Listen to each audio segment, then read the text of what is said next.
തീയ, അവർ നിന്റെ മമ്മിയല്ല, വെറും ഒരു ആൻറ്റി മാത്രമാണ് അവർ നിനക്ക്. നീ അനിതയുടെ കൂടെ പോയിക്കോ. ചെക്കൻ്റെ ഉയർന്ന ശബ്ദത്തിന് മുന്നിൽ ഒന്നും തിരിച്ചു പറയാൻ ധൈര്യമില്ലാതെ തല കുനിച്ചു നിന്നു തീയ. വിതുമ്പലോടെ ആ മുറിയിൽ നിന്നും പുറത്തേക്ക് നടന്നു. നീലിമയുടെ മറുപടിക്കായി കാത്തു നിൽക്കാതെ അരുൺ പെട്ടെന്ന് വിളിച്ചു പറഞ്ഞു, അമ്മേ, ഞാൻ ദിയ ചേച്ചിക്ക് ഒരു ബായ് പറഞ്ഞിട്ട് വരാം.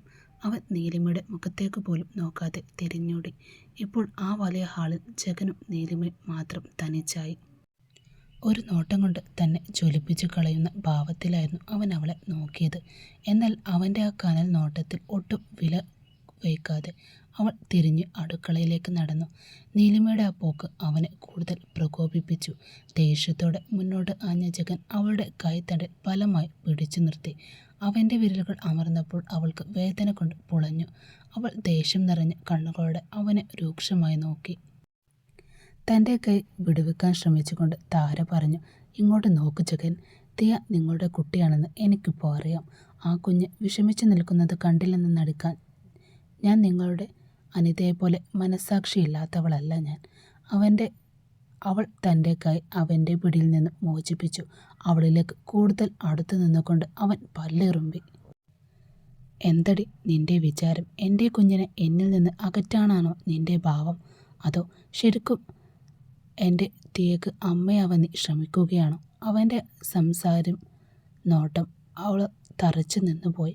അവന് നേരെ ചൂണ്ടുവിരൽ ഉയർത്തി നീലിമ ശക്തമായി മുന്നറിയിപ്പ് നൽകി. അരുൺ എനിക്ക് എങ്ങനെയാണോ അതുപോലെ തന്നെയാണ് എനിക്ക് ദിയമോളും. അതിൽ കൂടുതൽ ഒന്നും ഞാൻ വിചാരിക്കേണ്ട.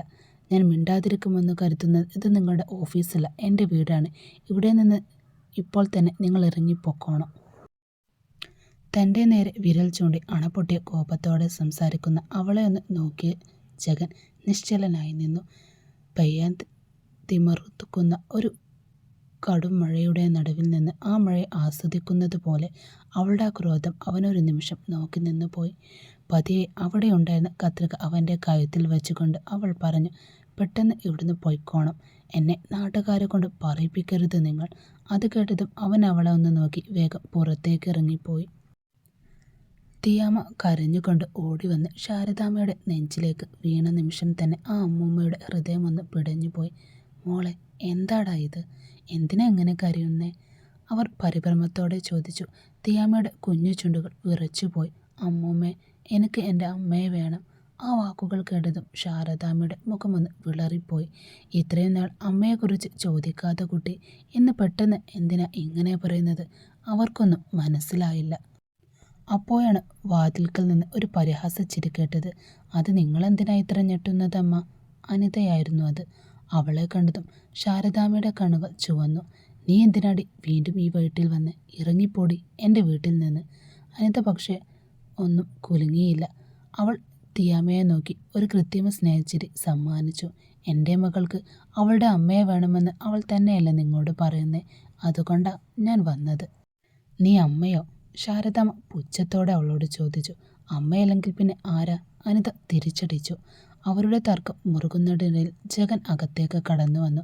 അവനെ കണ്ടതും അനിതയുടെ മുഖഭാവം മാറി. കണ്ണുകളിൽ കണ്ണുനീർ നിറഞ്ഞു. ശബ്ദത്തിൽ ദുഃഖം നിറഞ്ഞു. വിച്ചു, ഞാൻ ഈ വീട്ടിലേക്ക് വരുന്നത് അമ്മയ്ക്ക് ഒട്ടും ഇഷ്ടമല്ല. ഞാൻ എന്ത് തെറ്റ് ചെയ്തിട്ടാ ഇവരിങ്ങനെ എന്നോട് പറയുന്നേ എന്ന് പറഞ്ഞുകൊണ്ട് അവൾ അവൻ്റെ നെഞ്ചിലേക്ക് ചായാൻ ശ്രമിച്ചു. എന്നാൽ അടുത്ത നിമിഷം തന്നെ ജഗൻ അവളെ ശക്തിയായി തള്ളി മാറ്റി. അനിത ഞെട്ടി പിന്നോട്ട് വീഴാൻ പോയി. അവൻ്റെ മുഖത്ത് വെറുപ്പ് മാത്രമായിരുന്നു. അമ്മേ, അവൻ പതുക്കെ വിളിച്ചു. ശാരദാമ്മ പ്രതീക്ഷയുടെ മകനെ നോക്കി. അനിത എവിടെ നിൽക്കട്ടെ. ആ വാക്കുകൾ കേട്ടതും എല്ലാവരുടെ മുഖം സ്തംഭിച്ചു പോയി. ശാരദാമ്മക്ക് സ്വന്തം ചെവികളെ വിശ്വസിക്കാൻ കഴിഞ്ഞില്ല. അനിതയുടെ മുഖത്ത് വിജയച്ചിരി വിരിഞ്ഞു. അവൾ ഇവിടെ നിൽക്കട്ടെ, കാരണം ഇനി അവൾ ചെയ്ത എല്ലാ കാര്യങ്ങൾക്കും മറുപടി പറയേണ്ട സമയം വന്നിരിക്കുന്നു. അനിതയുടെ ചിരി മാഞ്ഞു. അവളുടെ ഹൃദയം ഒന്ന് പിടഞ്ഞുപോയി. ജഗനൊന്നും പറയാതെ അകത്തേക്ക് നടന്നു. അവൻ പോയതും അനിതയുടെ മുഖം വീണ്ടും കഠിനമായി. എന്തായാലും ഞാൻ ഈ വീട്ടിൽ തിരിച്ചെത്തി. ഇനി എൻ്റെ വിച്ചുവിനെയും ആ കുട്ടിയെയും എൻ്റെ വരുതിയിലാക്കണം, അവൾ മനസ്സിൽ പറഞ്ഞു.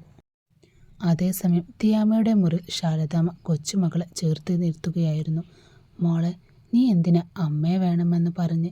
ദിയാമ്മയുടെ കണ്ണുകൾ വീണ്ടും നിറഞ്ഞു. ഞാൻ ഇവരെയല്ല പറഞ്ഞത് അമ്മൂമ്മേ. പിന്നെ എനിക്ക് നീലിമമ്മയെ വേണം. ശാരദാമ്മ ഞെട്ടി. നീലിമമ്മയോ? അതെ, കുഞ്ഞ് വിതുമ്പിക്കൊണ്ട് പറഞ്ഞു. അവർ എന്നെ സ്നേഹിച്ചു, എന്നോട് സംസാരിച്ചു, എനിക്ക് അമ്മയെ പോലെ തോന്നി. ആ വാക്കുകൾ കേട്ടപ്പോൾ ശാരദാമ്മയുടെ മനസ്സിൽ എന്തോ ഒരു വെളിച്ചം തെളിഞ്ഞു.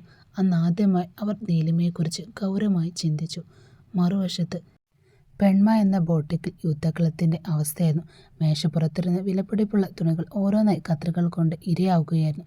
ചേച്ചി മതി, ഉഷ പേടിയോട് പറഞ്ഞു. പക്ഷെ നീലിമ കേട്ടില്ല. അവളുടെ കണ്ണുകൾ കത്തുന്ന തീ മാത്രമായിരുന്നു. ആ മനുഷ്യന് എന്ത് അഹങ്കാരമാ! അവൾ പല്ലു കടിച്ചു. ഞാൻ കുഞ്ഞിനെ തട്ടിക്കൊണ്ടുപോകാൻ നോക്കിയെന്നോ, അവനെ വളക്കാൻ നോക്കിയെന്നോ. കത്രിക വീണ്ടും തുണിയിലൂടെ പാഞ്ഞു. അപ്പോഴാണ് അരുൺ അകത്തേക്ക് വന്നത്. ചേച്ചി, ആ സ്ത്രീ അവിടെ വലിയ ഷൂ ആയിരുന്നു.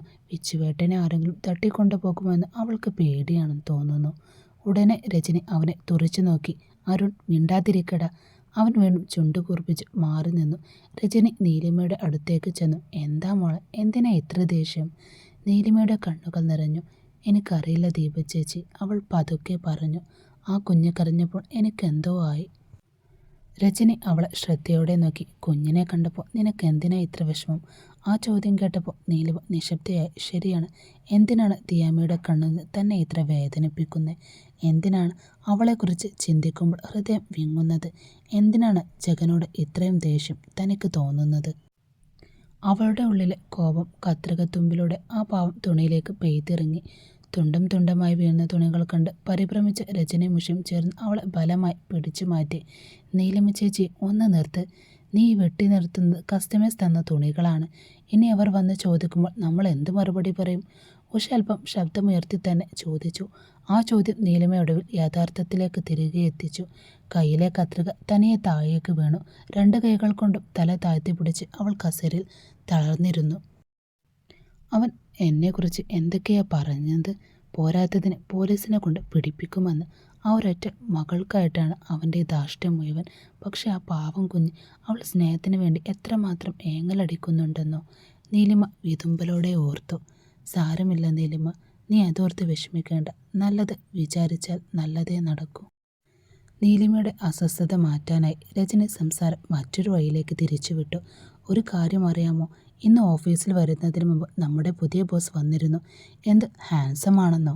അയാളെ കാണാൻ എന്ത് സ്റ്റൈൽ, എന്താ നടപ്പ്! ഒരു നോട്ടം കൊണ്ട് തന്നെ പെൺകുട്ടികളുടെ നെഞ്ചെടുപ്പ് കൂട്ടാൻ പോകുന്ന രൂപം.